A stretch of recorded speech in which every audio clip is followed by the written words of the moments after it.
ఆపలేరు. Nobody can stop this flow. Hallelujah, హల్లెలూయా.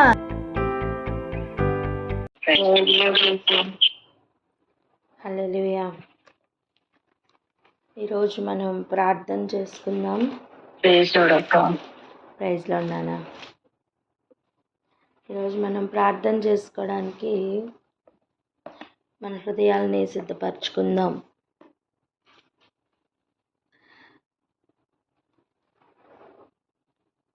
దానియేలు గ్రంథం 11వ అధ్యాయం. దానియేలు గ్రంథం 11వ అధ్యాయం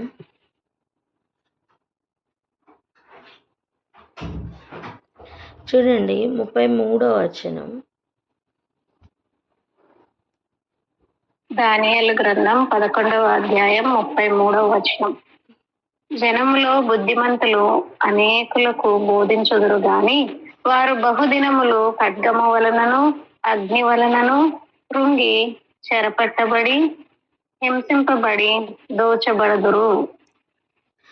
ఎలా చెప్తున్నారు చూస్తున్నారా? మనం చూసిన ప్రకటన గ్రంథం 13వ అధ్యాయంలో కూడా పరిశుద్ధుల గురించి ఇటువంటి మాటనే చూస్తున్నాం. ఇది ఒకటే భావం, చెప్పడం వేరే అర్థంతో అంటే అర్థం ఒకటే కానీ విధానం వేరేగా అనిపిస్తుంది అంతే.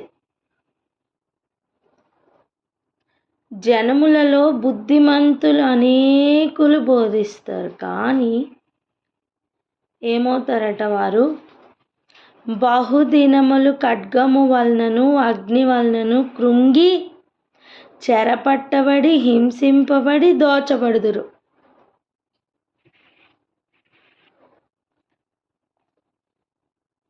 పరిశుద్ధులకు కలగబోతున్న అటాక్ ఇలాగే ఉండబోతుంది. ఎందుకు మరి ఇలా జరుగుతుంది? ప్రభు రక్షింపగలరు కదా అంటే, అది వధకు ఏర్పడుతున్న లేదా వధకు సిద్ధపడుతున్న గొర్రెల మందకు దొరుకుతున్న బలమైన పోషకాహారం. చాలా క్లారిటీ ఉంది. చూడండి, యేసు ప్రభు వారు భూమి మీదకి వచ్చినప్పుడు ఆయనకి చాలా క్లారిటీ ఉంది కదా, నీతి యావత్తు ఇది జరగవలనని.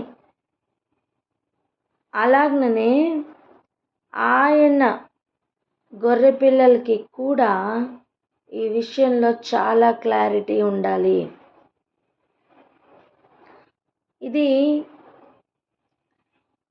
అపవాదికి ఒక అధికారం ఇస్తూ విడిచిపెడుతున్న ఒక కాలమే.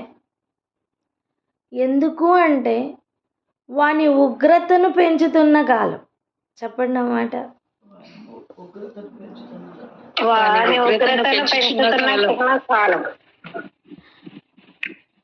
అంతేకాదు, వాని పొలుసులకు అంటుకున్న చేపలకి కూడా ఉగ్రతను కొని తెస్తున్న కాలం. అభ్యంతరములు రాక తప్పవు, కానీ ఎవరి వలన వచ్చిన వారికి ఏంటి? శ్రమ. అలా కొందరు నిందా పాలగుటకు, కొందరు శ్రమ పాలగుటకు అంటూ ఇలా ప్రయాణిస్తూ ఉంటారు. మరి ఇలాంటి సమయం ఎటువంటి మనస్తత్వం కలిగి ఉండాలి?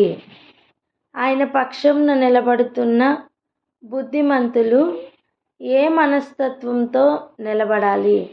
ఒకటేనండి, మన పితరులైన అజర్య, అనన్య, మిషాయేల్ వారు ఏమి చూపించారు? ఒక మాదిరి, రాజా మా దేవుడు రక్షింపగల సమర్థుడే, రక్షింపపోయినను పర్వాలేదు, మేము మాత్రం ఈ విగ్రహమునకు మొక్కము అని నువ్వు తెలుసుకో అని ఎంత క్లారిటీతో మన పితరులు నిలబడ్డారో. వారు చూపించిన మాదిరి ఇదిగో మన ముందుంది. రానున్న దినముల్లో ప్రభు చూడట్లేదా, ప్రభు చేయట్లేదా, ఇటువంటి డౌట్లు ఏవక్కర్లేదు. మన పితరులు చూపించిన విశ్వాసం మనకు మాదిరిగా నిలబడుతుంది. మా ప్రభు రక్షింప సమర్థుడే, రక్షింపకపోయినను మాకు పర్వాలేదు అన్న క్లారిటీ మనందరికీ కావాలి. మనకేనా, మన తరముల వారికి, పిల్లలకు దానిని నింపాలి. అరుగుల మీద కూర్చొని మీరు ప్రభు కార్యములను ముచ్చటించండి అని చెప్పి ఆనాడు చెప్పి ఉంటే, ఇదిగో అరుగుల మీద కూర్చొని మనం పాతకాలపు విషయాలు పిల్లలకి చెప్తూ ఉంటాం కదా. ఏమేం చెప్తాం? నలుగురు కూర్చుంటే మనం ఏమేం మాట్లాడుకుంటాం? పాతకాలంలో పిల్లలు ఏం చేశారు, పెద్దవాళ్ళు ఏం చేశారు, ఇటువంటి విషయాలు కదా మాట్లాడతాం. ఇంతకుముందు కాలంలో ఏమేం జరిగాయి అని కదా మాట్లాడతాం. ఇక నుంచి పరిస్థితుల్లో మార్పులు రావాలి. ఏమి ముచ్చటించాలో తెలుసా? ఎలా సిద్ధపడాలో ముచ్చటించాలి. ఏమి మాట్లాడాలో తెలుసా? ఎలా హృదయాల్ని సిద్ధపరచుకొని ఎవరున్నా లేకపోయినా ప్రభు కొరకు ఎలా నిలబడాలో సిద్ధపరచాలి, మాట్లాడాలి. ప్రభు రానున్న కాలంలో హృదయాల్ని ఎలా సిద్ధపరచుకొని నిలబడమంటున్నారో మాట్లాడుకోవాలి. సమయం లేదు, వ్యర్థపరచుకోవద్దు. ఎంతమందికి అర్థమవుతుంది?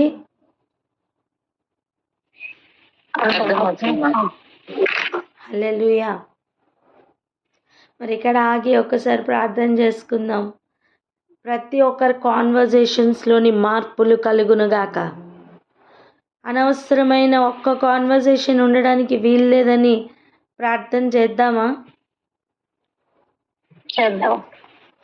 మహోన్నతుడా తండ్రి, స్తోత్రములు తండ్రి, వందనాలు ప్రభా. నాయన నా తండ్రి మీకే స్తోత్రములు.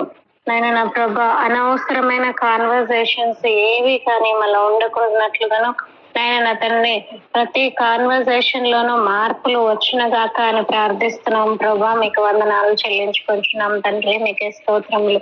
నాయన నా తండ్రి ప్రభా, మీకే వందనాలు చెల్లించుకుంటున్నాం. నాయన నా తండ్రి పరిశుద్ధులకు కలగబోతున్నటువంటి అటాక్స్ కు నా తండ్రి నాయన తెలుసుకున్నట్లుగాను వదకు సిద్ధమవుతున్నటువంటి గొర్రెల మందకు ఇస్తున్నటువంటి బలమైన పోషక ఆహారంలో భుజించి వారి ఎలాగైతే ఏసయ శరీరధారి ఉన్నప్పుడు నీతి యావత్తు జరుగును గాక అన్నట్లుగా ఎంత క్లారిటీతో నా తండ్రి ప్రభా మీరు కదిలి ఉన్నారు, అంతే క్లారిటీతో నా తండ్రి మీ గొర్రెలు కూడా పిల్లలు కూడా నాయన క్లారిటీగా కదులున్నట్లుగా మీ కృపను అనుగ్రహించిన తండ్రి, మీకు వందనాలు చెల్లించుకుంటున్నాం.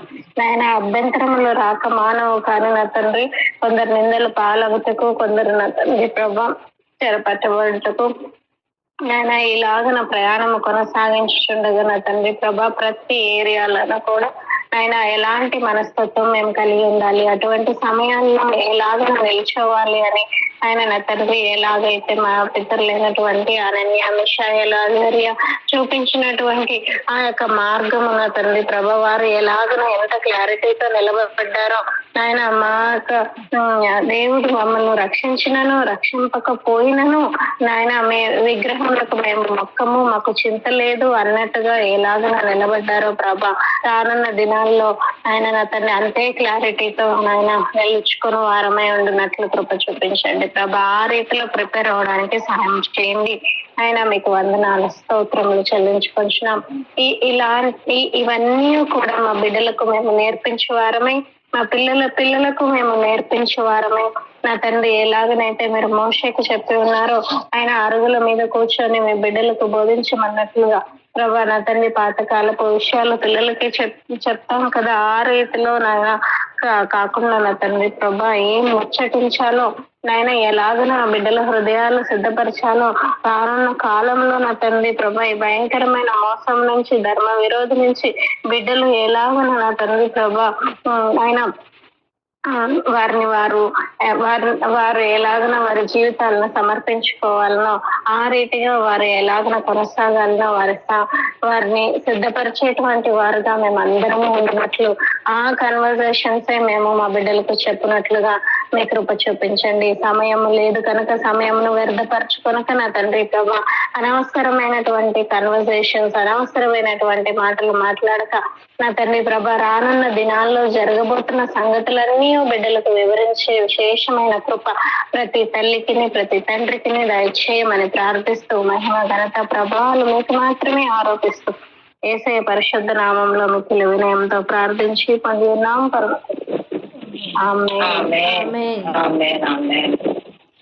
ఇప్పుడు చదవండి దానియేలు 11వ అధ్యాయం 22, 23 వచనాలు. దానియేలు 11వ అధ్యాయం 22, 23 వచనాలు. ప్రవాహం వంటి బలము అతని ఎదుట నుండి వారిని కొట్టుకొని పోవుట వలన వారు నాశనమగుదురు. సంధి చేసిన అధిపతి సహా నాశనమగును. అతడు సంధి చేసినను మోసపుచ్చును.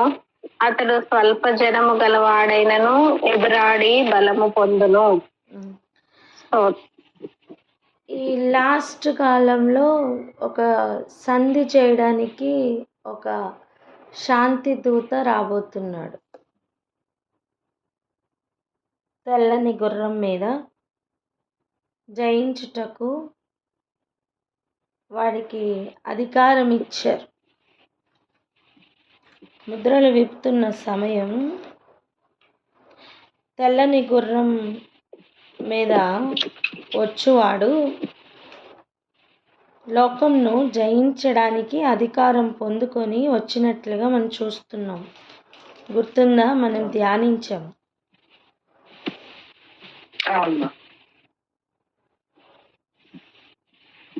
చదవండి ఒకసారి ప్రకటన గ్రంథం 6వ అధ్యాయం 1వ వచనం 2వ వచనం.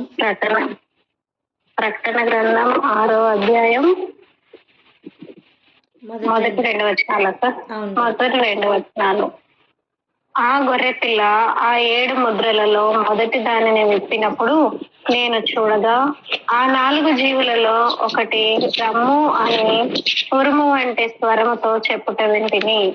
మరియు నేను చూడగా ఇదిగో ఒక తెల్లని గుర్రము కనబడెను. దాని మీద ఒకడు విల్లు పట్టుకొని కూర్చుండి ఉండెను. అతనికి ఒక కిరీటం ఇయ్యబడెను. అతడు జయించుటకు బయలు వెళ్ళెను.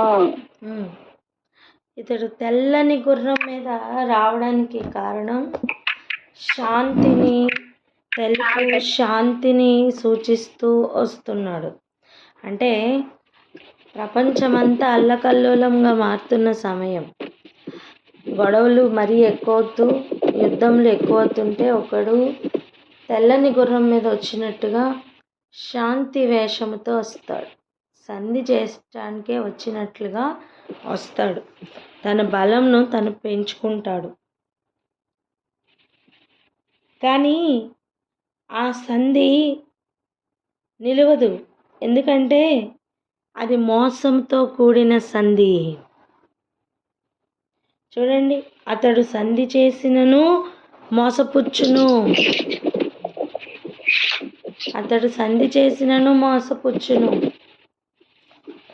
ఇంకా అలా చదువుకుంటూ కిందకి వస్తే మనకు అనిపించవచ్చు ఇది ఆ కాలంకు సంబంధించిందో కాదో అని.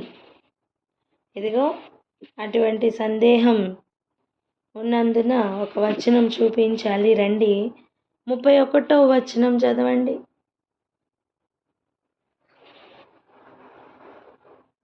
దానియేలు 11:31. దానియేలు 11:31.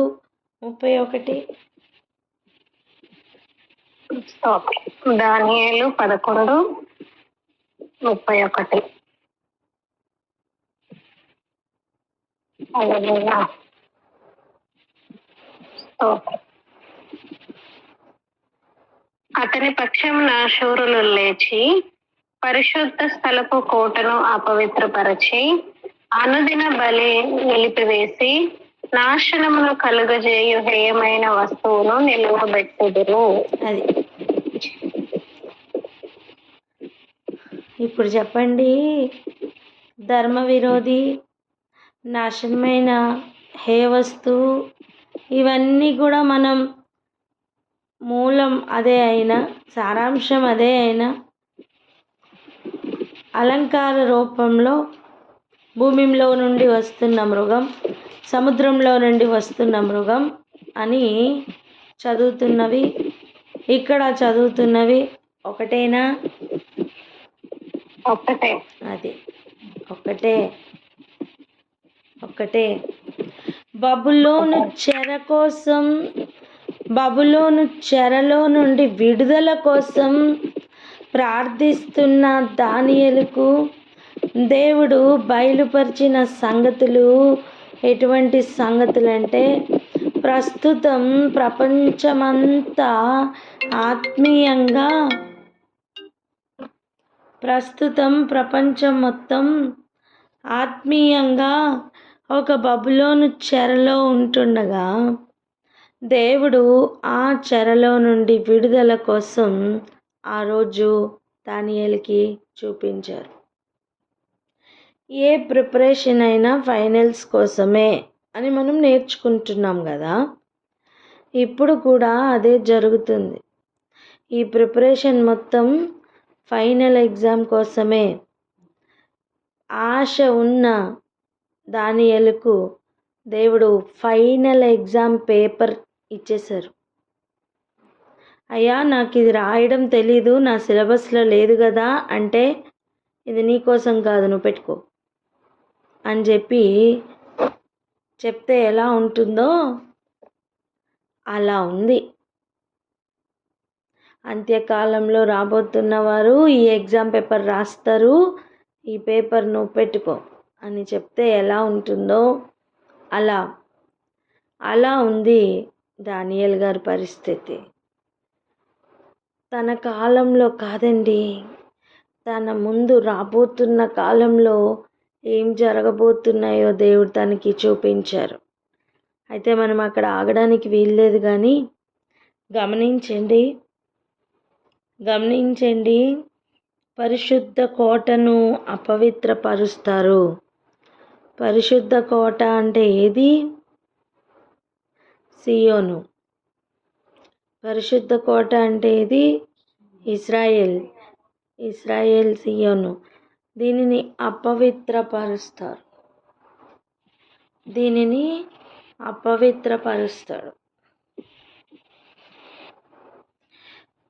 అపవిత్రపరచడము అంటే దేవునికి ఇష్టం లేని కార్యాలు చేయడానికి ప్రేరేపిస్తూ అపవిత్రపరుస్తారు. దేవుడు ఏది వద్దని చెప్పారో అవన్నీ అక్కడ జరిగిస్తారు. ఏది వద్దు, ఇది నాకు హేయం, ఇది నాకు ఇష్టం లేదు అని చెప్పారో ఆ ప్రతి కార్యంను కూడా చేయడానికి జనులను ప్రేరేపిస్తాడు. జనులందరికీ కూడా సమ్మతిగానే వారు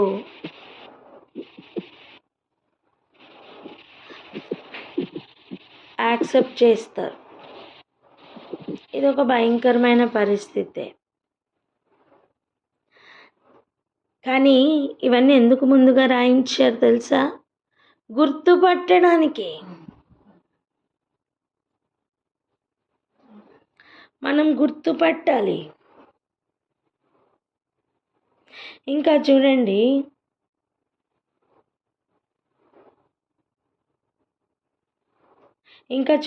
అనుదిన బలిని నిలిపివేస్తారు. మనకు అనిపించవచ్చు అనుదిన బలి అంటే కేవలం పాప పరిహారార్థ బలను, లేదా మరి దేవుడు ఫస్ట్ నుంచి నియమించిన బలులన్నిటినీ కూడా ఇప్పుడు ఇశ్రాయేలీలు మళ్ళీ థర్డ్ టెంపుల్ కట్టి దానిలో చెయ్యాలి అనుకుంటున్నారు కదా. ఆ బలులు మాత్రమే అనుకోవద్దండి. వీళ్ళు నిలిపివేస్తున్న అనుదిన బలి నిన్నటి దినాన్ని మనం ధ్యానించుకున్నాం. ప్రతి ఒక్కరి ఆరాధన క్రమం, ప్రతి ఒక్కరి ఆరాధన పద్ధతులు నిలిపివేయబడబోతున్నాయి. ఎగ్జాంపుల్ చెప్పన, నెబుకద్నెజర్ రాజు ఒక పెద్ద విగ్రహాన్ని పెట్టాడు కదా, అది ఎవరితోని రిలేట్ అవ్వలా.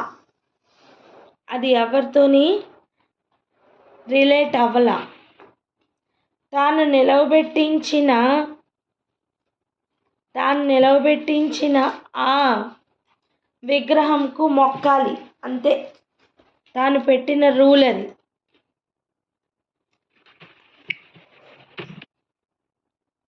రెండవది, ఇంకెవ్వరిని కూడా పూజించకూడదు, ఇంకెవరికి ప్రార్థించకూడదు అని కూడా ఒక రూల్ పంపించారు. దానియేలు వినకుండా ముమ్మారు ప్రార్థించిన సంగతి మనందరికీ తెలుసు. అప్పుడే కదా సింహాల బోన్లోకి వేశారు. అంటే ఆ రెండు సిచ్యువేషన్స్ మనకేం సూచిస్తున్నాయి? ఇంకెవ్వరిని ఆరాధించడానికి వీల్లేదు, నిలవబెట్టించిన విగ్రహంకు మాత్రమే మొక్కాలి. ఎంతమందికి అర్థమవుతుంది? గ్రహిస్తున్నారా? అది అప్పుడు జరిగిన సంగతులు శాంపుల్ మాత్రమే. ఇప్పుడు ఇది పూర్తిగా సర్వలోకం లేదంటే ప్రపంచం మొత్తంలో అమలు కాబోతుంది. అనుదిన బలి నిలిపివేయడం అనేది కేవలం ఒక లోకల్ విషయం కాదు. ఇది ఇంటర్నేషనల్గా, మొత్తం ప్రపంచవ్యాప్తంగా, గ్లోబల్గా జరగబోతుంది.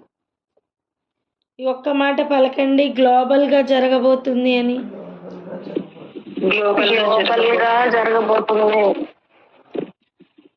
ఒక మాట చెప్పనా? అనుదిన బలి ఆపుతున్నప్పుడు జాగ్రత్తగా రిసీవ్ చేసుకోండి. అనుదిన బలి ఆపుతున్నప్పుడు ఇశ్రాయేలీలు గుర్తుపట్టడం ప్రారంభిస్తారు.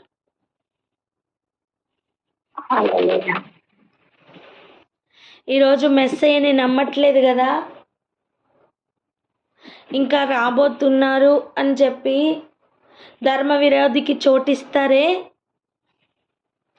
ఆ ఇశ్రాయేలీలు ఆ రోజు అనుదిన బలి నిలిపివేస్తున్న సమయం, పరిశుద్ధ పట్టణంను, పరిశుద్ధ కోటను అపవిత్రపరుస్తున్న సమయం గుర్తుపడతారు. గుర్తుపట్టడం వారికి ప్రారంభమవుతుంది.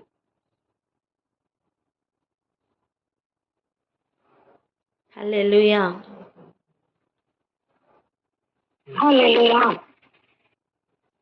దేవుడు వారికి అప్పుడు కన్నులు తెరుస్తున్న సమయం అది.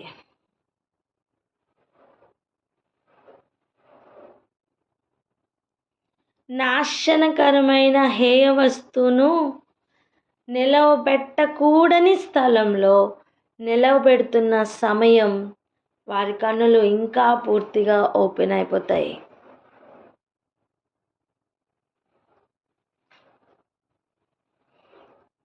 అప్పుడు ఇక వారి తరపు నుంచి స్పిరిచువల్ వార్ఫేర్ స్టార్ట్ అవుతుంది. ఇది శరీరానుసారంగా ఉన్న యూదుల గురించి, శరీరానుసారంగా ఉన్న ఇశ్రాయేలీల గురించి. ఇప్పుడు ఇశ్రాయేలీలు మెస్సయ్యని నమ్మట్లేదు కదా, వారు గుర్తుపట్టే సమయం అన్నమాట అది. అయితే మరి మన పరిస్థితి ఏంటి? అన్యులం, మనం అన్యజనాంగం. మనం కూడా ఈ సమయం గుర్తుపట్టి బేవరవ్వకూడదు. గుర్తుపట్టి ధైర్యంగా నిలబడాలి. ఈ రూల్ మొత్తం అందరికీ వర్తించబోతుంది. ఎందుకంటే ఆ సమయానికంతా వన్ వరల్డ్ గవర్నమెంట్ కానీ ప్రస్తుతం గొప్ప గొప్పవారు చెప్తున్న ప్రతిదీ కూడా అమల్లో ఉంటాయి.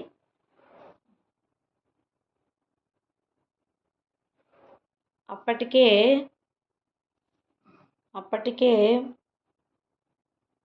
మనం చెప్పుకుంటున్న చిప్ కూడా అమల్లోకి వస్తుంది. ఇప్పటికే వాటికి కావలసిన అన్ని కండిషన్స్ వాటి వైపే కదా పరిగెడుతున్నాయి. బార్కోడ్ కావచ్చు, రెటీనాతో గుర్తుపట్టే మెషిన్స్ కావచ్చు, ఏవైనా సరే ఇప్పుడున్న ఆర్టిఫిషియల్ ఇంటెలిజెన్సీ ఈ ప్రపంచాన్ని ఇంకో మెట్టులోనికి తీసుకెళ్ళబోతుంది. అది ఎటువంటి పరిస్థితులకి దారితీస్తుందంటే, ఇదిగో ఈ గ్రంథం రాస్తున్నప్పుడు ఇవన్నీ ఎలా జరుగుతాయి అని ఒక ప్రశ్న ఉండిండొచ్చు. కానీ ప్రస్తుతం మన కాలంలో అవును కదా, ఇది ఇలా జరగడానికే కదా, ఈ విషయాలు అప్పుడే రాయించారా అని ఆశ్చర్యం అవుతుంది కదా.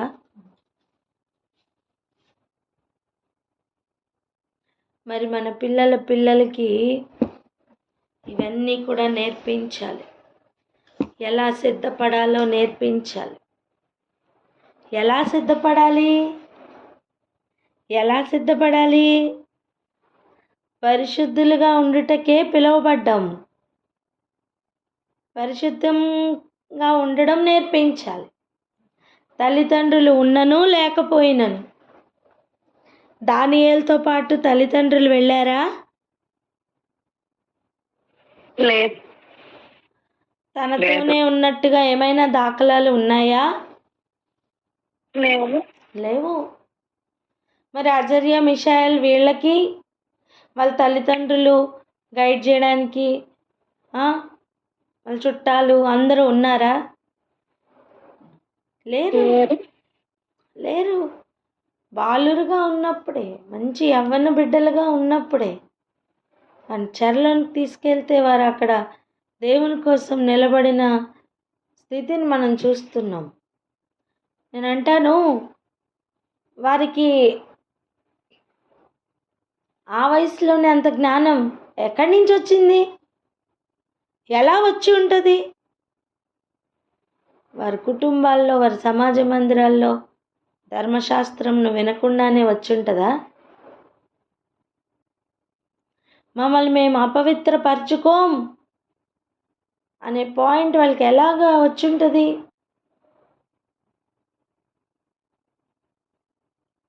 ఈరోజు రానున్న కాలం కొరకు మనం ఎలా ప్రిపేర్ అవుతున్నాం, మన పిల్లల్ని ఎలా ప్రిపేర్ చేస్తున్నాం అనేది మన ముందున్న ప్రశ్న. మరి దాని కొరకు ప్రార్థన చేద్దామా? ఆలోచించండి. నమ్మి ప్రార్థన చేద్దాం. పితరుల పాపాలు ఒప్పుకుంటూ ప్రార్థిస్తేనే దేవుడు రాబోతున్న కాలంలో విషయాలు బయలుపరిచి ఉంటే, రాబోతున్న కాలం కొరకు ప్రార్థిస్తే మన ప్రార్థనను దేవుడు ఆమేన్ అనరా?